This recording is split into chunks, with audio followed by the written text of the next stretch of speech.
In the past few years, we've heard the term free agents and been told we would all need to become one in order to succeed. The recent economic structures have helped to promote this concept as reality. Where do we get the tools to take control of our career path in the present and future? Welcome to the Career Confidante with your host, Marie Zimenoff. Marie and her guest experts are here to provide you with the tools you need to move forward and achieve your career goals. Now, here is Marie Zimenoff. Welcome to the Career Confidante, and thank you for tuning in if you're tuning in live. This is Marie Zimenoff, your host of the Career Confidante, and you are probably here because you are thinking about making some kind of a move or wondering how you're going to plan for your own career advancement. And that's exactly why we're here on the Career Confidante, is to provide you with the skills and tools that you need to manage your own careers, as you're probably seeing everywhere today. That's now your task, right? And in our free agent economy, you're in charge of your own career. Well, how do you do that? So each week, I share my experience helping thousands of professionals advance their careers, and I bring in some industry leaders to provide career intelligence to help you stay ahead of the curve. This week, we are just so excited to have Wayne Mitchell, and Wayne is a partner at Cabot Consultants, and Wayne does executive search. And you might think, well, what does that mean, right? And so Wayne will tell us more about that. But I was really excited when I heard Wayne talk, because he brings a perspective that we don't often get to hear very much in the careers industry, which is that of someone who's actually been in and done the leadership roles. He's been in technology, he's been in venture capital, and now he's in executive search. So he has just a different perspective, and I love the things that he's going to talk to us today about interviewing. So he's been at Korn Ferry International, at Christian and Timbers, and Hedrick and Struggles, and I'm probably saying all of these things wrong, but he'll correct me. And it's really about what he's done is help businesses, right? When you're in executive search, you help businesses, and they're your clients, find great talent. And so, Wayne, we're just so excited to have you here and to provide this perspective on interviewing. I'm excited to be here, Marie, and as I tell people, usually in these kinds of forums, I'm from the dark side. No, I think it's great. And just, if I have listeners that are out there listening and want to call in, you're more than welcome to call in and ask Wayne or I a question. You can call in at 866-472-5790 or email me at Marie, M-A-R-I-E, at astrategicadvantage.com, because you're just going to want to ask Wayne some questions. So, Wayne, let's start off here with what do you see as some of the foundational things that a candidate should be considering when they're preparing for an interview? What's that basic foundation that they should be thinking about? So, Marie, I usually think about it in terms of the 4 C's. And the first C stands for connect. And what the best candidates in interviews are able to do is engage, listen, and pace themselves in the conversation with a potential employer. The whole engagement idea and listening is really, really critical. But that also means that you have to be prepared to ask quality questions. When I'm interviewing somebody, I'm listening for the questions they're asking than I am for the answers they're giving me to my questions. So connecting really says, I'm listening to you, I'm hearing what you have to say, and also connecting relative to what the particular position might be. I think seeking clarity, that would be the second C. What's the job that needs to be done? What are the deliverables that are needed by the company? Answering questions to clarify what might not be clear. I think one of the weaknesses I see in candidates a lot of times is that they are afraid to ask questions about deliverables.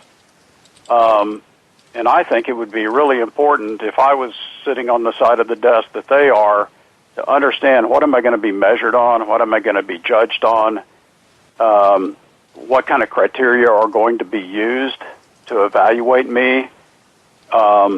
One of my favorite things to ask a client actually when I'm in talking with them to try to put a position profile together is, if we're looking back 12 months from now, after you've hired somebody, what is it that you will have expected that person to achieve?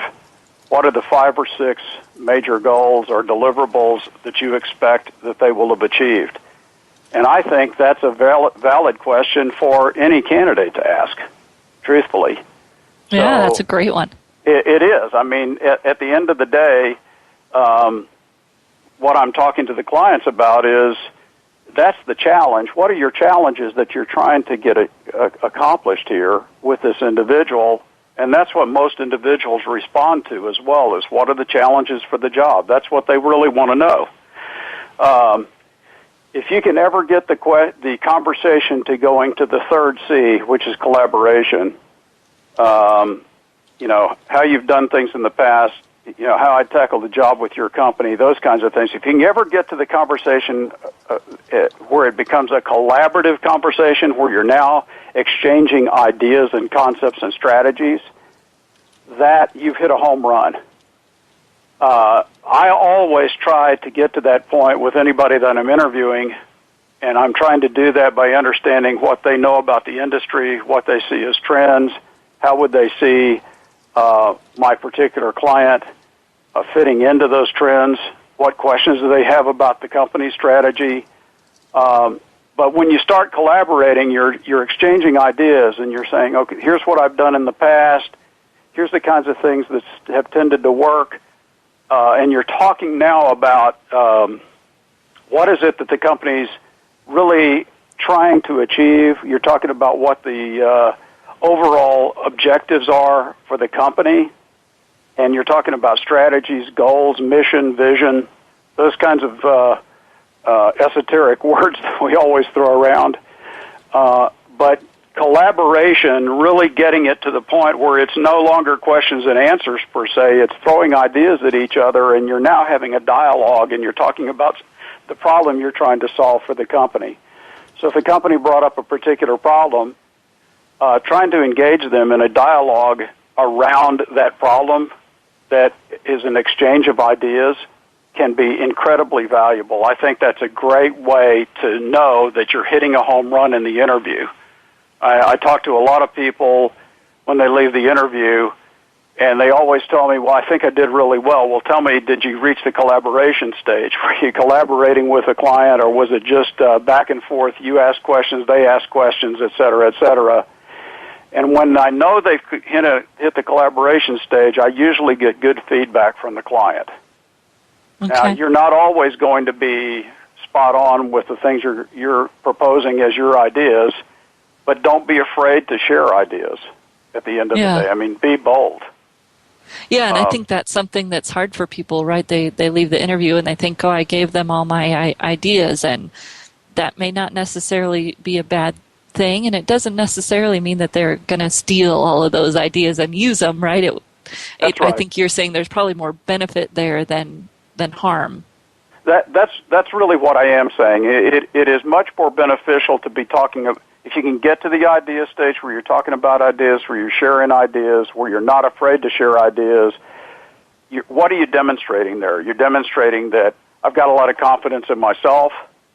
I've got a lot of confidence that I can help you solve your problems.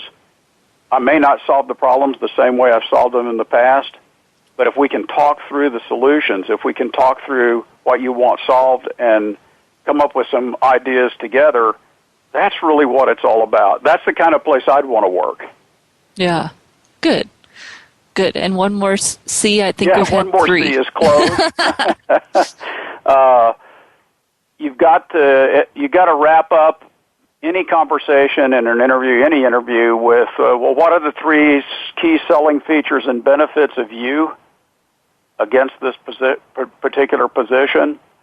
and it's got to be done with confidence. It's got to also convey a strong desire for the job, not begging for the job, but demonstrating that, hey, not only do I have the skill set, but I've got the confidence, I've got the abilities, I've got the history, and more importantly for you, Mr. Employer, I've got the desire to do this job. I've got the desire to make a difference in your organization. I've done it before, and I know I can do it again.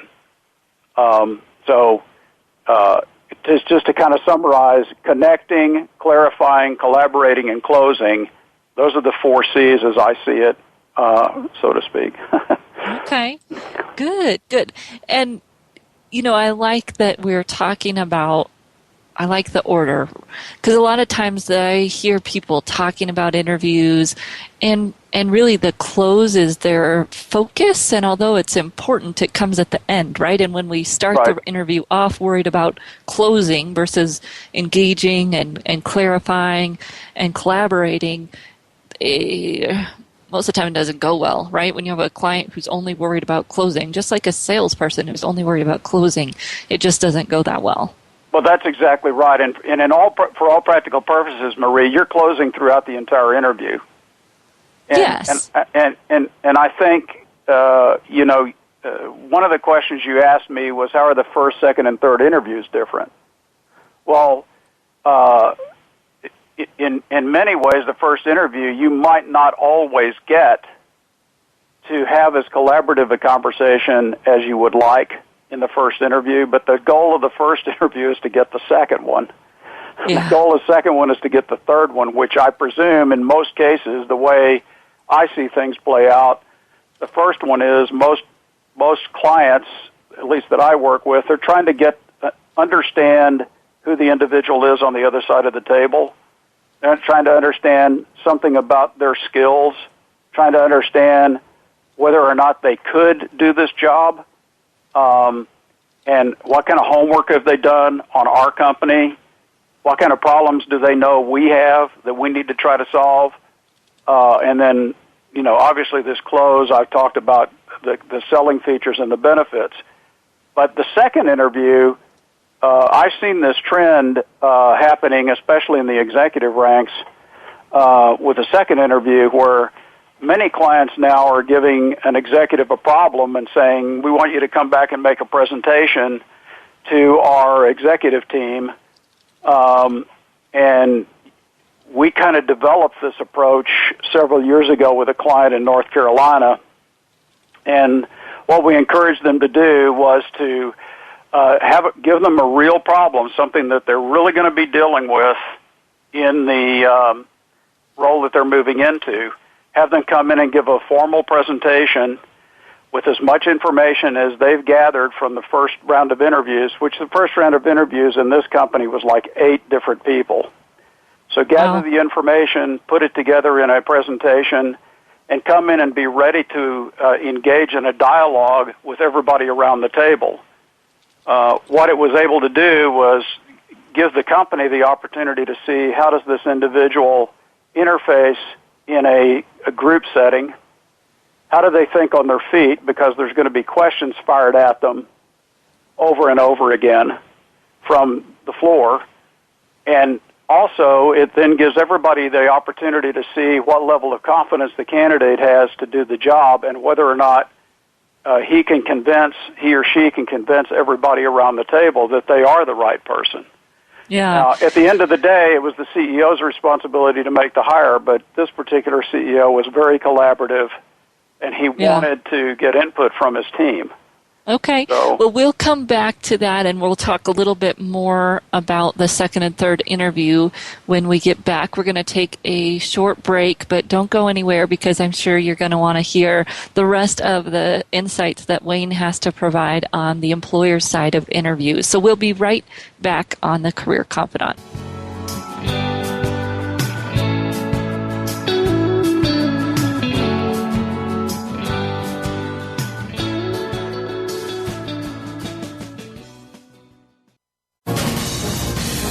Voice America Business Network, the bottom line in business. You know that the career landscape has changed and that you need to be proactive about managing your career. You can have the foresight, skills, and confidence you need to take charge of your career and seize opportunities. A strategic advantage and career expert, Marie Zimenoff has helped thousands of leaders like you get focused, get found, and get hired. Visit getcareersmart.com to find out more. That's getcareersmart.com or call 800-521-2080 to schedule your complimentary consultation. We hear it and read about it every day in the news. America is heading over a fiscal cliff. Home prices are still receding and unemployment growing.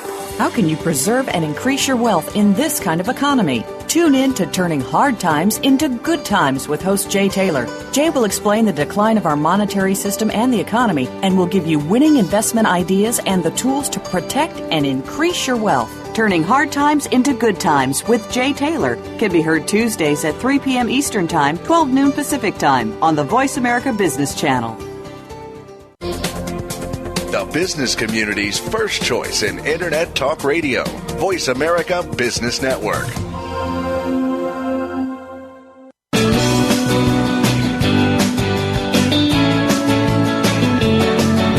You are tuned in to The Career Confidante with Marie Zimenoff. If you have a question or comment for Marie or her guest today, please call 1-866-472-5790. That's 1-866-472-5790. You may also send an email to marie@astrategicadvantage.com. Now, back to The Career Confidante. Welcome back to the Career Confidante. This is your host, Marie Zimenoff, and today we are welcoming Wayne Mitchell from Cabot Consulting, and he is talking about the employer side of interviews. So what Wayne does is he works with companies who he'll call his clients, if that's confusing to you. The clients are his companies because that's what executive search firms do, as we talked a little bit about last week. But he has company clients, and he's interviewing for them. And so, in essence, he's the employer, right? He is telling us some of his keys for you to remember if you're going into an interview. And we've been talking about the difference kind of between a first interview and a second, and that first one really being understanding you and your skills, what's your ability, what's your knowledge of the company, and then that second interview, and Wayne was describing a very kind of specific presentation type of second interview, which happens in a lot of industries. But I would say the general idea I was getting, Wayne, is that second interview is really about how you work and how you interact with people, and they may ask more behavioral type questions in that second interview, or as you're saying, have you do some kind of a presentation. Right. And it really, the second interviews that I've seen, they're mostly about how do you think. Okay, good. Okay, it's can your critical thinking skills? That's what they're probing. They've gotten most of the preliminary stuff out in the first interview, and they're trying to confirm in the second interview whether what they felt in the first interview is accurate. Okay, exactly. Yeah, and the behavioral questions help them do that, or a presentation, and in the academic realm, they do that presentation bit quite a bit. So it's interesting that now it seems to be coming into the corporate world as well. Yeah, and it's tough when somebody is considering a job or a new position. They've got an active position that they already have, and we're asking them to put a presentation together to come in and take a day of their time to meet with a company to convince them that they're the right individual. And almost always there is a third interview. The third interview, however, usually focuses more on, now that we've gotten past that and we think we're definitely interested in you, what additional questions do you have about us? What points can we clarify about the company?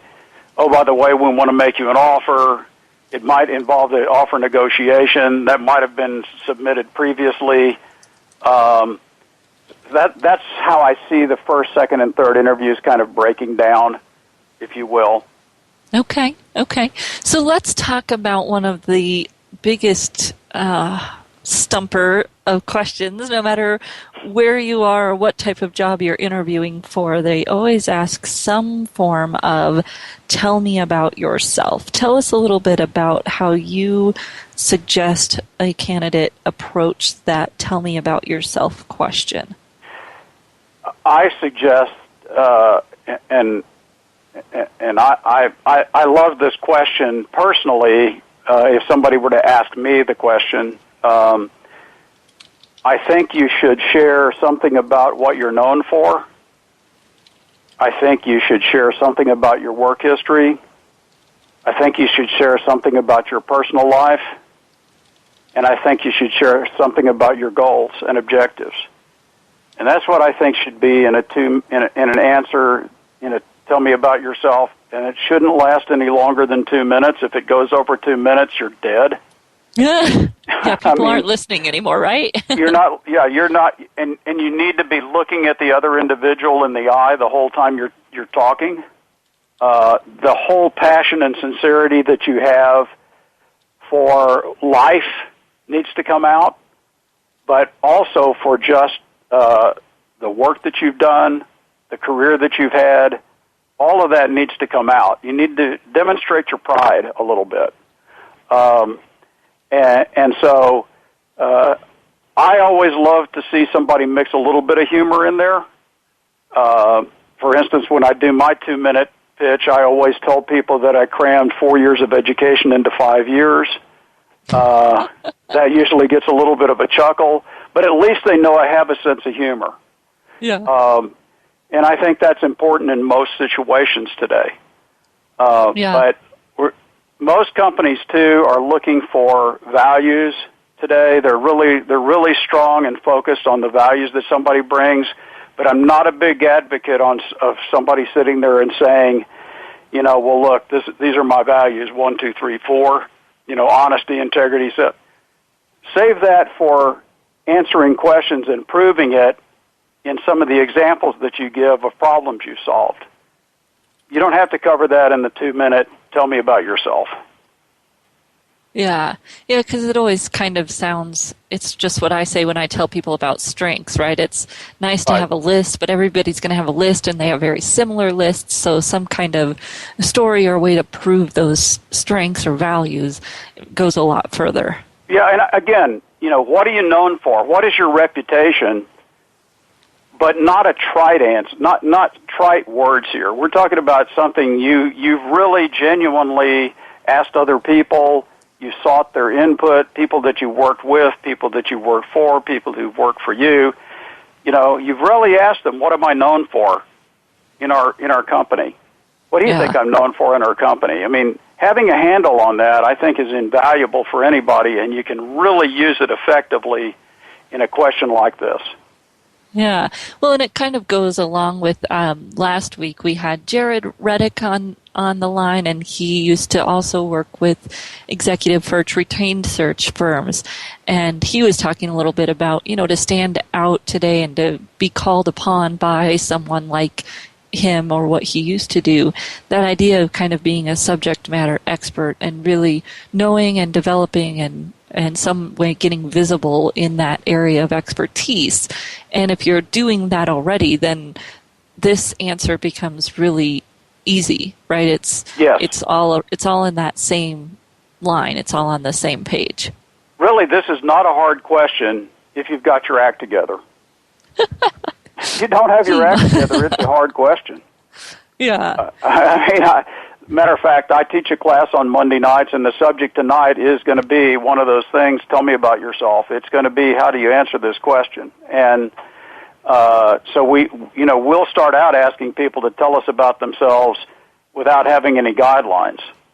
And then once we give them some guidelines, it becomes a lot easier. But again, as I outlined earlier, there's 4 or 5 bullets you want to make sure that you cover. Yeah. It's just critical that you be natural about it, that it not be scripted, that it not be memorized, that it just flow from who you are. Yeah, good. and having some structure to it is good, because otherwise people tend to go way off of what the employer is looking for. So I like that structure, what you're known for, some things about your work history, although not a narrative, right? Just some highlights. Right. Not a narrative, but maybe a key accomplishment or two would be helpful. Personal life, same thing, something that is genuine, but not, I'm getting divorced and those types of things that can get us into trouble. Take the high road. Yeah.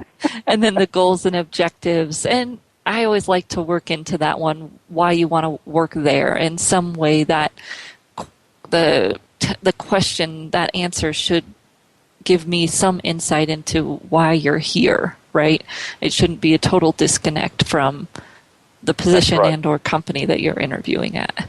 That's right. And if you handle the tell me about yourself correctly, then you're probably ending with a question yourself, which is about, something along the lines of, especially if you're talking about about why I think I'm a fit at this company, probing the accuracy of your thoughts about that. I mean, I've done my homework. This looks like what this company stands for. Tell me what your observations are. Yeah, good. So we have a few minutes here before we go to break. So let's start. I want to dig in here. This was one of the most unique things I've heard. I mean, we've talked about behavioral interviewing on this show. We've talked about all of these things.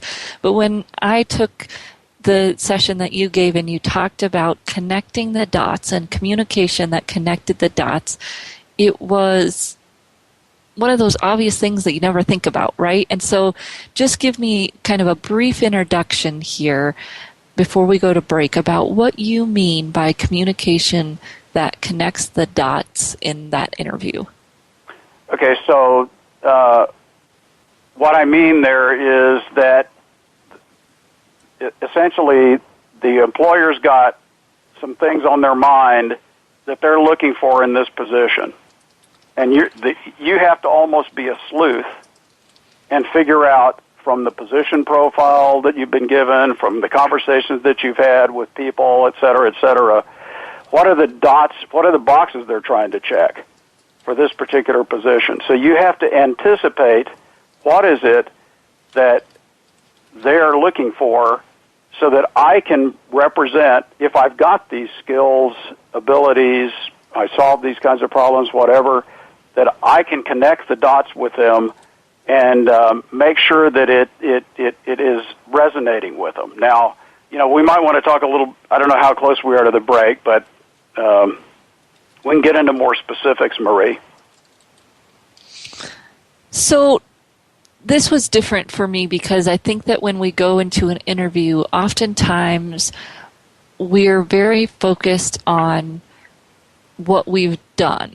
And just like I would talk about in a resume, the resume is not really about what you've done. It's what you've done that speaks to the hiring manager, employer, job description pains, right? And we kind of talk about that we talk about that in an interview, but not as clearly as you've done it when you're talking about connecting the dots in terms of really being crystal clear. And Deb Dib would say, hitting them in the head with it or whatever that phrase is, that you're really coming clear with this is what I've done, and that connects to what they're doing in a very, very specific way. So we're going to take our break now, and we'll come back in just a few minutes, and we're going to dig in here to how you, as a candidate, can connect the dots in your next interview, because I really do think this is a differentiating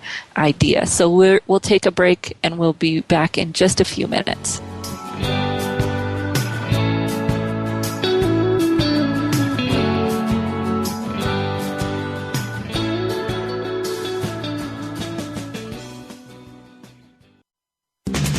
We're always talking business.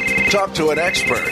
Call now toll free 866-472-5790. That's 866-472-5790. Voice America Business Network. You know that the career landscape has changed and that you need to be proactive about managing your career. You can have the foresight, skills, and confidence you need to take charge of your career and seize opportunities. A strategic advantage and career expert, Marie Zimenoff has helped thousands of leaders like you get focused, get found, and get hired. Visit getcareersmart.com to find out more. That's getcareersmart.com or call 800-521-2080 to schedule your complimentary consultation. Today, enterprise technology is both strategic and global. Each week on CIO Talk Radio, IT thought leaders from around the world share their experiences with listeners as they discuss with Sanjog Aul how they are trimming costs and partnering with business to innovate and help IT become more competitive. This means better care for customers and improves the corporate bottom line. If you want to keep up with IT thought leadership, listen to CIO Talk Radio with Sanjog Aul every Wednesday at 7 a.m. Pacific Time, 10 a.m. Eastern Time on the Voice America Business Channel, the bottom line in business talk. When it comes to business, you'll find the experts here. Voice America Business Network.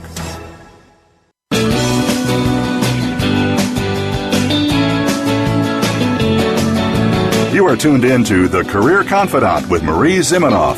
If you have a question or comment for Marie or her guest today, please call 1-866-472-5790. That's 1-866-472-5790. You may also send an email to marie@astrategicadvantage.com. Now, back to The Career Confidant.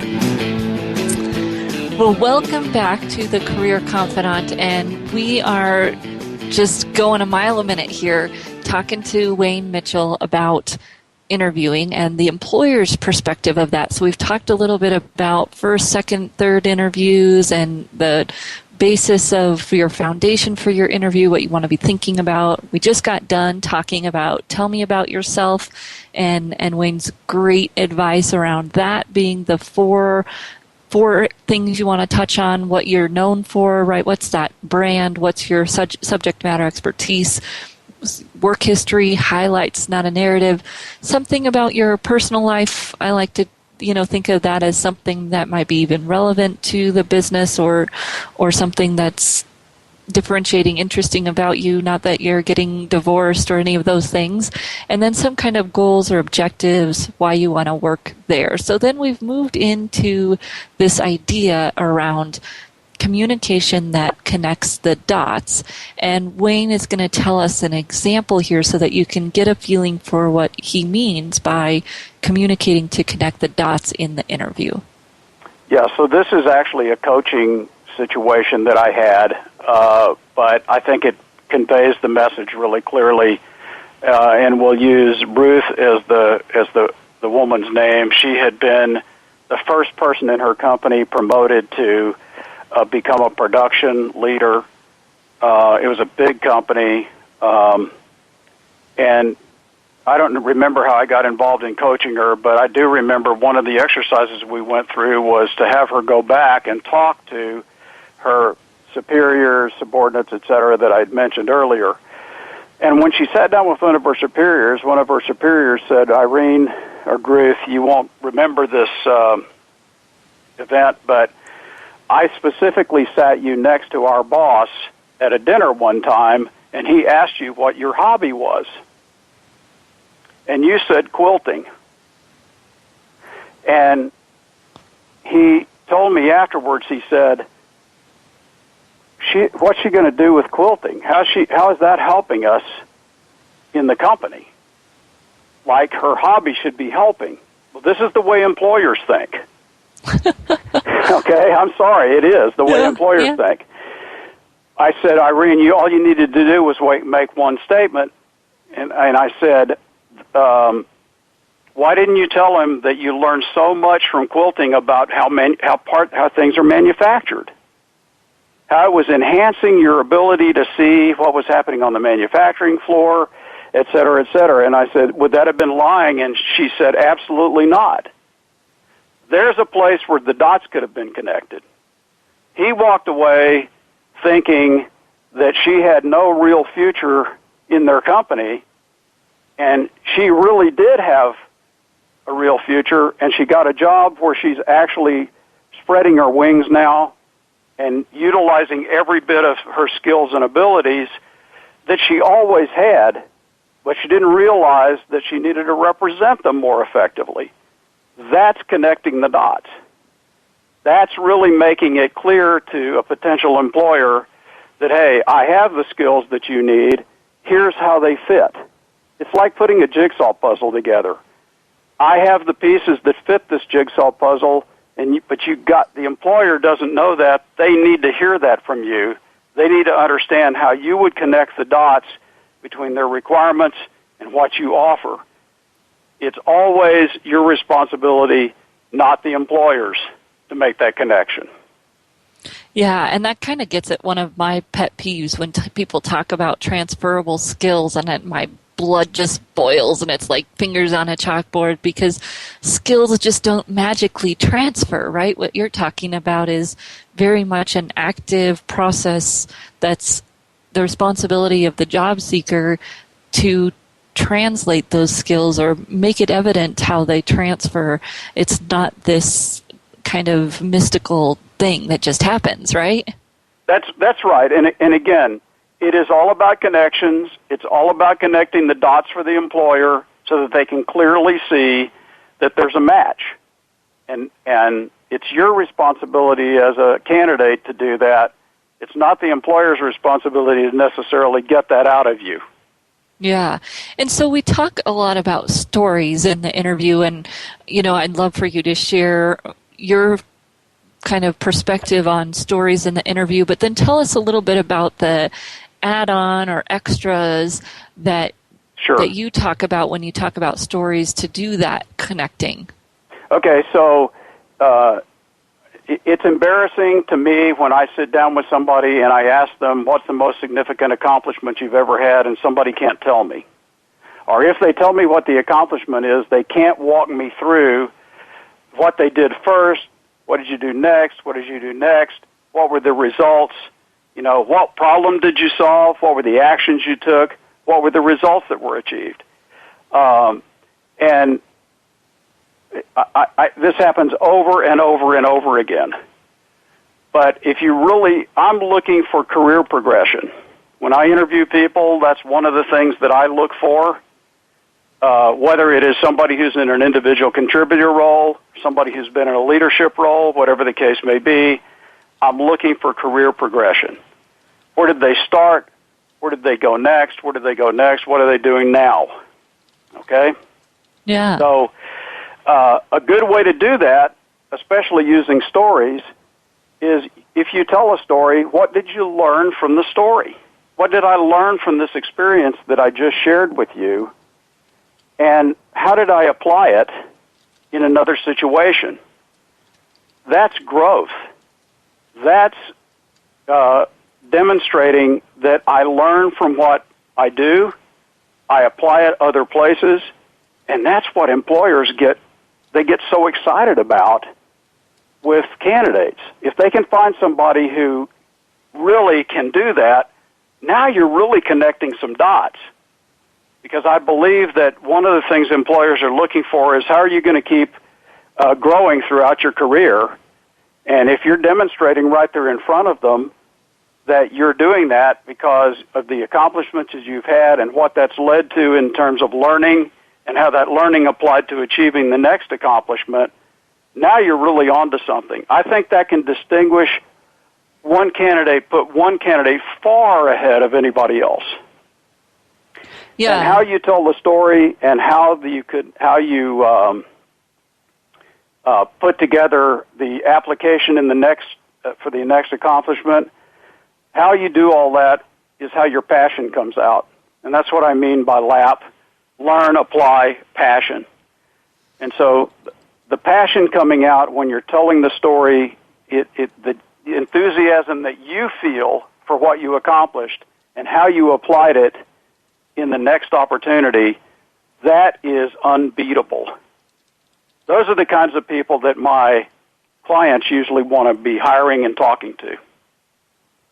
Yeah. So, and I love that, because when we talk about the stories, a lot of times it's one kind of instance and you're telling the problem, action, result, as you said, and that's good, right? That's much better than not having a story at all, but you're talking about taking it to the next level, which is, I think, what makes people stand out, right? It's that constant push, and we're all being challenged to not just be better, but to continually improve even on better. And this idea of talking about what you learned and how you applied it in another situation, although I think you've got to be a little careful for that, not to get too lengthy, right? So you've got to be a good storyteller. You have to be a good storyteller. So you have to tell the story in a minute or a minute and a half, and then you say, would you like to know what I learned from that? I mean, nobody wants to say no. Well, let me tell you what I learned and how I applied it in another situation. Now you have built some rapport, you're connecting some dots, and it doesn't sound like it's a 3-minute long story. It sounds like it's 2 1.5-minute long stories. And that's so much more effective than laboring the point on one story that's just self-contained. Mm-hmm. This means that the whole fluidity from one problem to the next problem to the next problem, there's a fluidness to it. It flows.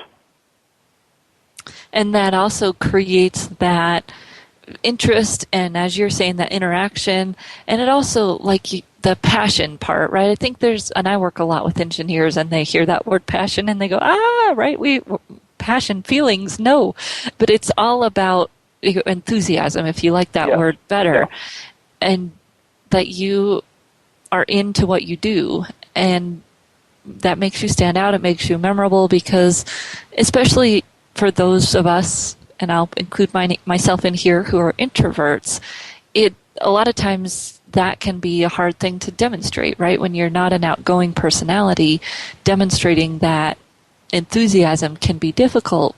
But when you start talking about things that you've done, that you're excited about, and you know the story, right? You've practiced that story in some way so that you know it, then it's much easier to demonstrate that passion and being interesting when you've got those things down.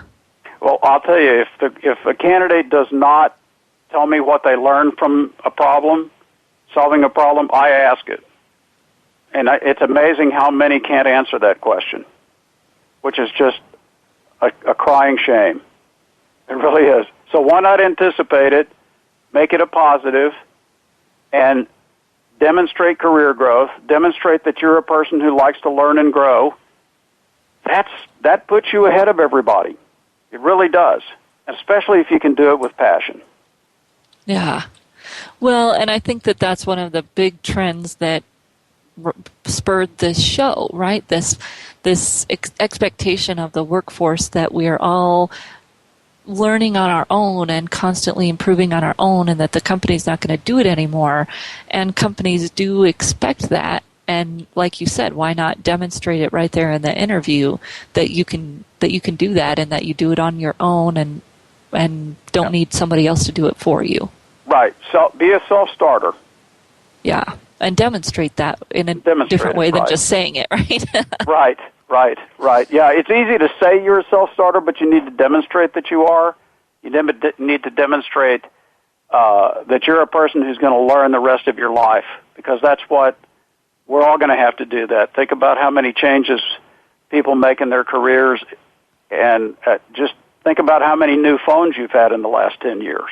You're always learning something new. Yeah. So it's pretty exciting. Well, and that'll help with some of the, I work with a lot of people who are feeling some age discrimination, and I think that this is one way. Lots of people say, I learn quickly, I like to learn, whatever that might be, and especially when you get that age thing going against you, this is a great way to combat that too, just to show that you are learning, you learn from your mistakes, and you're not afraid to admit that you've made a mistake, or that you admit that you had something new to learn, which is often some of the underlying stuff that gets in the way when we're talking about age, right? Right. Well, again, I think you've hit on something that could be a real key for someone who feels like they're being discriminated against in the marketplace because of their age. Demonstrate that you're continuing to learn. Demonstrate that you still have passion. Demonstrate that you still have accomplishments in your life, that they feed off of each other. I think it can make a huge difference. Yeah. So, Wayne, I just want to thank you again for coming onto the show today and sharing your expertise. I know that I put your LinkedIn profile link on the show website, so if people are wanting to get in touch with you, they can go to your LinkedIn profile via that link on your bio on the Career Confidante website. Are there any other ways that people could get a hold of you, or is that the best way? That's the best way to get in touch with me, because I have a pretty strong filter on my emails. So LinkedIn doesn't get filtered. I get every one of those. And so I would say LinkedIn is absolutely the most expedient way to get to me. And if somebody wants to connect with me on LinkedIn, give me a reason why we should be connected. If you go look at my LinkedIn profile, that's the only thing that I ask if somebody's trying to connect with me. Give me a reason why we should be. Yes. And that's it. All right. Well, thank you again, Wayne, and thank you so much for sharing your expertise. Now, don't go away, listeners, because we'll be right back on the Career Confidante, and we're going to tie a bow here around all the great insights that Wayne provided so that you can use those in your next interview. So we'll be right back on the Career Confidante.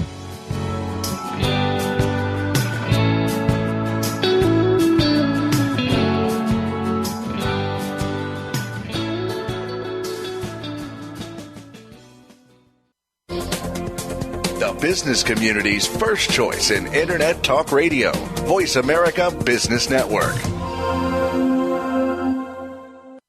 You know that the career landscape has changed and that you need to be proactive about managing your career. You can have the foresight, skills, and confidence you need to take charge of your career and seize opportunities. A strategic advantage and career expert, Marie Zimenoff has helped thousands of leaders like you get focused, get found, and get hired.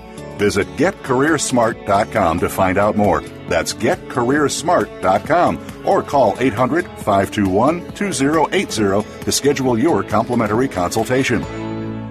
It's a sad fact that fraud is rampant in today's business environment. The headlines scream about once prestigious organizations falling victim to or crumbling due to the consequences of fraud. How do you keep fraud from affecting you and your business?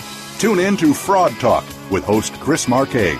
Chris has over 30 years of fraud investigation experience, business intelligence, and is a renowned security consultant. Chris and his guests will inform you and help keep you from being the next statistic of fraud. Tune in Mondays at 10 a.m. Eastern Time, 7 a.m. Pacific Time on the Voice America Business Channel. Voice America Business Network, the bottom line in business.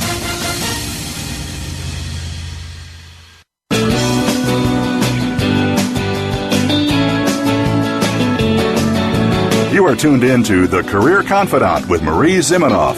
If you have a question or comment for Marie or her guest today, please call 1-866-472-5790. That's 1-866-472-5790. You may also send an email to marie@astrategicadvantage.com. Now, back to The Career Confidante. Welcome back to the Career Confidante, and we have been talking today with Wayne Mitchell, an executive search consultant, and wow, I just love the information that he shares. I feel like he brings a different flavor than you may have heard, although some of the same basic concepts, right? Know your stories, tell your stories, but then thinking about ways that you can add on to them to do what he talks about in terms of connecting the dots. And this connecting the dots idea really goes all the way through on your job search, right? It's when you're starting to think about your job search in the very beginning, who are you trying to hit, right? What are you trying to connect to? And what skills are they going to care about, right? That's that transferable skills piece. But then how are you going to demonstrate, not just say, but demonstrate that you've got those skills, that you've used them to solve problems, and that you've delivered value? It's that whole package of value that we're talking about with the skills. You know, unless you're very entry level, just coming out of college, and even then, I promise you, because I've worked with lots of you, that you have problems that you've solved, right? That's what your whole schooling was built around. Problems that you've solved that demonstrate the skill sets that the companies you're applying to want to see. And that's what goes in all of your materials, right? It starts with the resume, moves into the interview, and then it's that tack-on piece of really speaking to that employer and knowing what their problems are and giving them stories that make sense, stories that connect the dots for you. And then this idea of taking that a step further. And if you have watched anything going on in the business world, you know, you understand that it's better, faster, faster, better. It's all about continuous improvement, if that's what you want to call it. But it's really all about that being good isn't good enough anymore. That it's all about how are you going to be better. And that's what I love about his idea, this idea of telling people what you learned. Well, I love the asking for permission first, right? Telling them the story that fits what they've asked about, and then asking them, you know, would you like to know what I learned from that? Just love that, Wayne. Would you like to know what I learned from that? And then you're telling them another story about what you learned and how you applied it in another situation. I think that today, sometimes, depending on where we're at in our career, we tend to lack that confidence, right? I just got done teaching a class with some individuals who've done some great things, right? You have a lifetime's worth, whether that's 5, 10, 15 years of experience. You have experience, and you're not validating it for yourself, right? That confidence, that pride in what you've done, that ability to talk about what you've done, and then to be able to kind of balance that confidence with the ability to say, and here's what I've learned and here's how I've applied it. That I don't know everything, and I know I don't know everything, so when I learn something new, you know, I hold on to that and I use it. And I agree with Wayne, that's something that very few people are doing. It's something very few people in the career industry are even talking about. So if you're looking for a way to stand out, there it is, right? If you're looking for a way to sound different in that interview, there it is.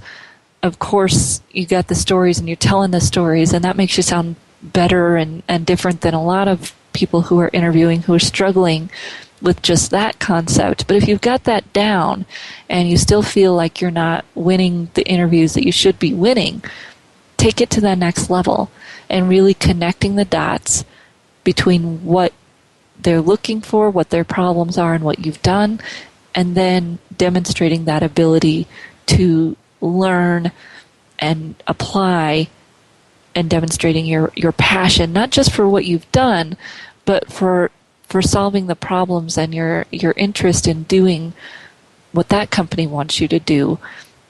And that piece of the passion also boils down to having good questions. That was one of the things that Wayne talked about a lot at the beginning, right? That the first thing that you're looking to do in that interview is connect and engage.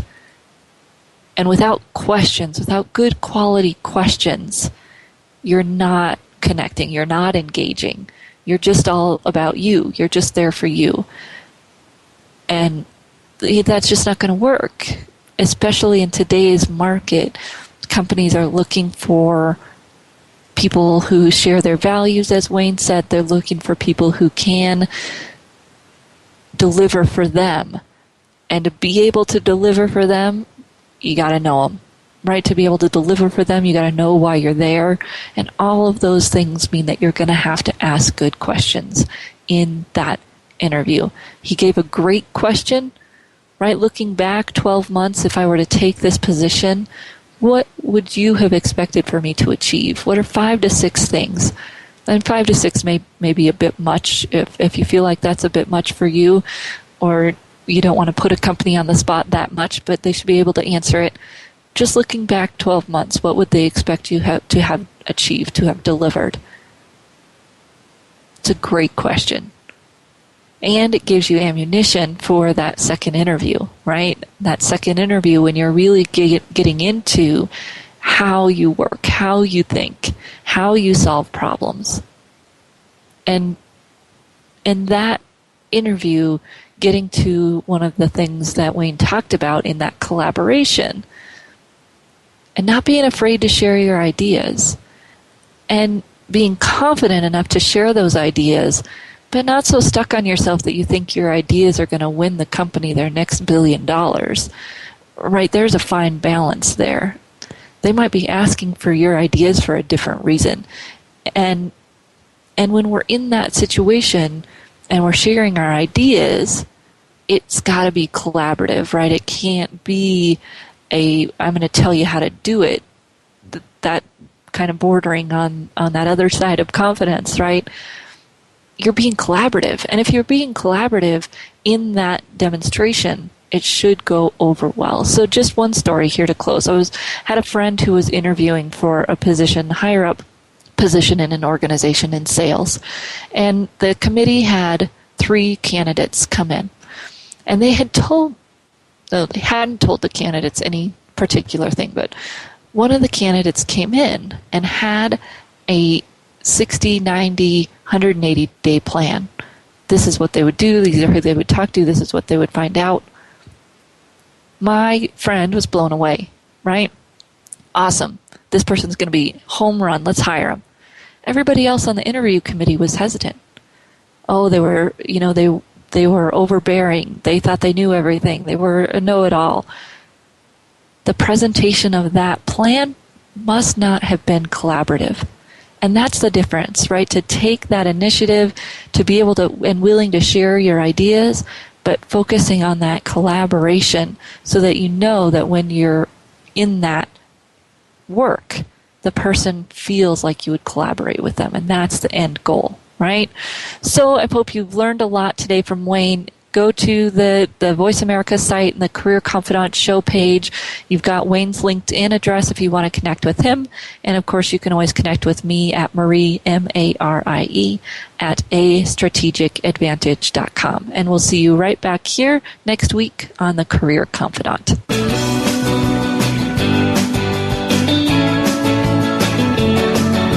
Thank you for listening to The Career Confidant. Marie Zimenoff will return again with another terrific guest next Monday at 6 p.m. Eastern Time, 3 p.m. Pacific on the Voice America Business Channel. Be sure to join us then.